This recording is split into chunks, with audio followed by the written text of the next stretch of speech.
So welcome back to my YouTube channel. So in this video I am going to start the concept of temperature. So चलिए बिना किसी देरी के video को शुरू करते हैं और अगर आप चैनल पे नए हैं तो चैनल को लाइक्स और सब्सक्राइब करें। तो सबसे पहले हम लोग देखेंगे व्हाट इज़ टेम्परेचर, क्या होता है टेम्परेचर, टेम्परेचर क्या है। तो अगर टेम्परेचर की बात की जाए तो टेम्परेचर क्या होता है, तो अगर इसका डेफिनेशन देखेंगे व्हाट इज़ टेम्परेचर, तो टेम्परेचर क्या है, it is the measure of degree of hotness और coldness of body. It is the measure of degree of hotness और कोल्डनेस ऑफ बॉडी, मतलब कोई भी बॉडी, कोई भी ऑब्जेक्ट कितना गर्म है कितना ठंडा है, यानी amount of degree of hotness, यानी कि how much the body is hot और कोल्ड।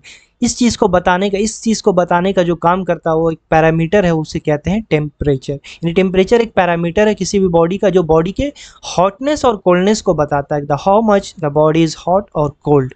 तो टेम्परेचर क्या है, major of degree of hotness और कोल्डनेस ऑफ बॉडी। आगे बात करते हैं टेम्परेचर के बारे में। तो एक स्केलर क्वांटिटी, इसमें कोई डायरेक्शन नहीं होता है। और अगर आगे बात करें तो इसका एसआई यूनिट जो होता है केल्विन होता है। केल्विन अंकल के नाम पे इसका एसआई यूनिट पड़ा है केल्विन। और अगर आगे बात करें अदर यूनिट्स में तो इसका फ़ारेनहाइट होता है, सेल्सियस होता है। These are the other units of temperature. अगर रिलेशन में बात की जाए, यानी केल्विन, फ़ारेनहाइट और सेल्सियस तीनों के बीच में क्या क्या रिलेशन है, तो रिलेशन क्या क्या है, सबसे पहले देखेंगे केल्विन और सेल्सियस में क्या रिलेशन है।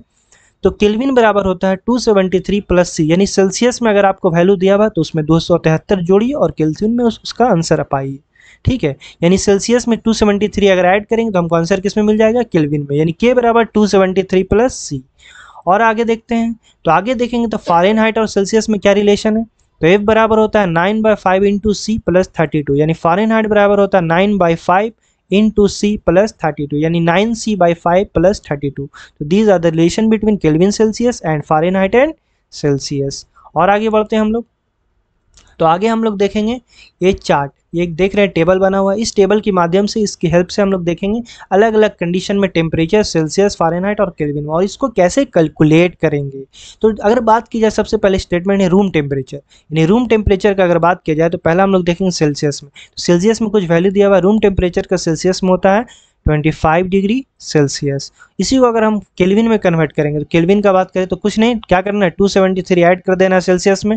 तो सेल्सियस यहाँ 25 है तो इसमें 273 ऐड करेंगे तो क्या आएगा, 298 केल्विन। तो यानी 25 degree Celsius equal to 298 kelvin. इसी को अगर हम बात करें फ़ारेनहाइट में, तो फ़ारेनहाइट में क्या करना है, कुछ नहीं करना है, बस 25 है तो इसमें क्या करना है, 9/5 इंटू सी, यानी सी से मल्टीप्लाई करना है 9/5 में। तो 25 से यहाँ मल्टीप्लाई किया गया, प्लस उसमें 32 जोड़ेंगे तो आंसर क्या आएगा, 77 आ जाएगा, यानी 25 degree Celsius equal to 77 Fahrenheit. उसी तरह से बॉडी टेम्परेचर की बात किया जाए तो 37 डिग्री नॉर्मल बॉडी टेम्परेचर होता है ऑन एन एवरेज बात किया जाए।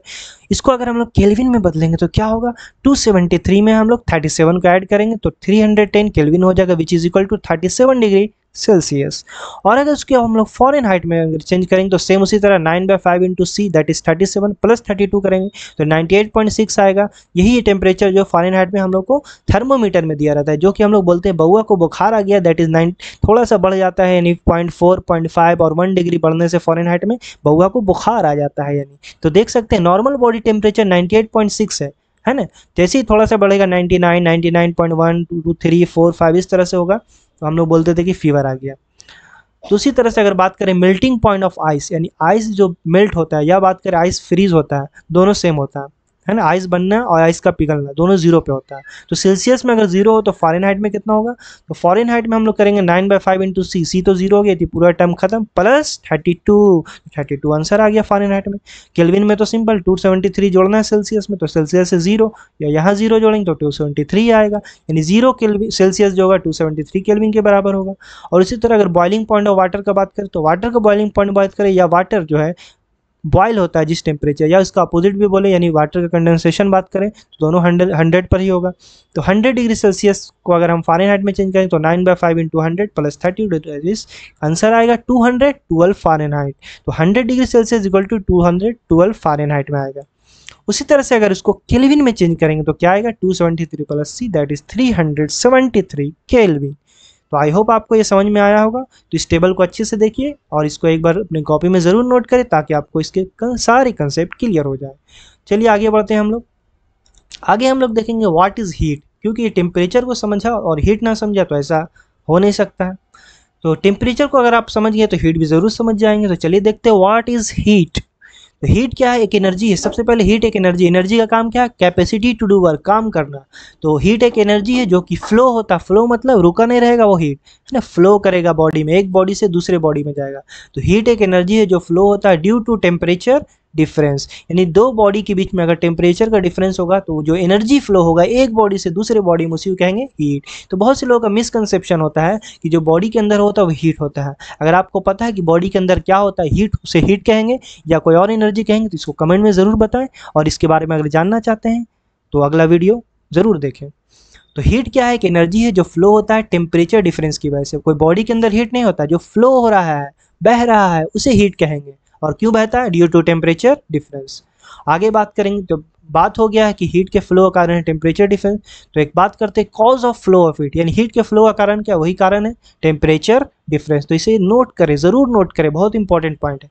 Cause of flow of heat क्या है? Temperature difference. और आगे बात करें, अब हीट का फ्लो तो हो गया टेम्परेचर डिफरेंस, यानी दो बॉडी डिफरेंट टेम्परेचर पे होगा तो हीट फ्लो होगा, लेकिन किधर से किधर? What is the direction of flow of heat? तो हीट के फ्लो का डायरेक्शन क्या होगा? तो हीट के फ्लो का डायरेक्शन होगा from high temperature to low temperature, यानी दो बॉडी अगर डिफरेंट टेम्परेचर पे होगा तो जो हाई टेम्परेचर वाला बॉडी होगा वो अपना हीट देगा किसको? लो टेम्परेचर वाले बॉडी को। तो आई होप आपको हीट का कंसेप्ट समझ में आया होगा। और आगे देखते हैं। तो अगर देखेंगे method of transfer of heat, यानी हीट के ट्रांसफर के मेथड के बारे में देखेंगे, यानी हीट जो है कितने कितने तरह से ट्रांसफर हो सकता है। तो एक मेथड है by the process of convection. Convection में होता है जनरली लिक्विड के अंदर होता है, यानी लिक्विड के अंदर जो है डिफरेंट जो है टेम्परेचर की वजह से जब लिक्विड को जो है हीट दिया जाता है तो लिक्विड का जो है अलग अलग कंसेंट्रेशन पे क्या होता है? हीट जो होता है ट्रांसफर होता है। ये होता है लिक्विड के अंदर by the process of convection. और कंडक्शन का बात करें तो जनरली सॉलिड के अंदर होता है। यहाँ पे देख सकते हैं कैंडल जलाया गया एक एंड पे, तो धीरे धीरे हीट जो है पूरे इस मेटल में जो है ट्रांसफर हो जाएगा by the process of conduction. तो कंडक्शन का प्रोसेस सॉलिड में होता है। और यहाँ पे ये देखेंगे तो मैडम जी जो है यहाँ पे हीट ले रही हैं। ये हीट जो तो कहाँ से आ रहा है?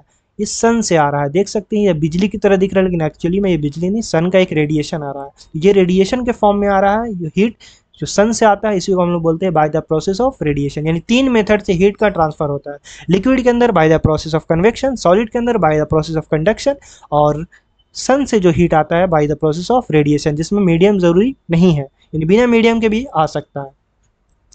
और आगे हम लोग देखेंगे। तो अभी हमने बात किया जो हीट के फ्लो का कारण है टेम्परेचर डिफरेंस। तो इस फिगर से आप अच्छे से समझ सकते हैं। यहाँ पे देख सकते हैं एक हॉट बॉडी है और एक कोल्ड बॉडी है, और यहाँ पे देख रहे हैं हॉट बॉडी से कोल्ड बॉडी की तरफ जो है हीट का फ्लो हो रहा है, यानी हीट फ्लो कर रहा है किधर से? हॉट से कोल्ड, यानी हाई टेम्परेचर से लो टेम्परेचर की तरफ। तो आई होप आपको हीट का कंसेप्ट भी समझ में आया होगा। तो इसी तरह की वीडियो के लिए चैनल्स को लाइक्स और सब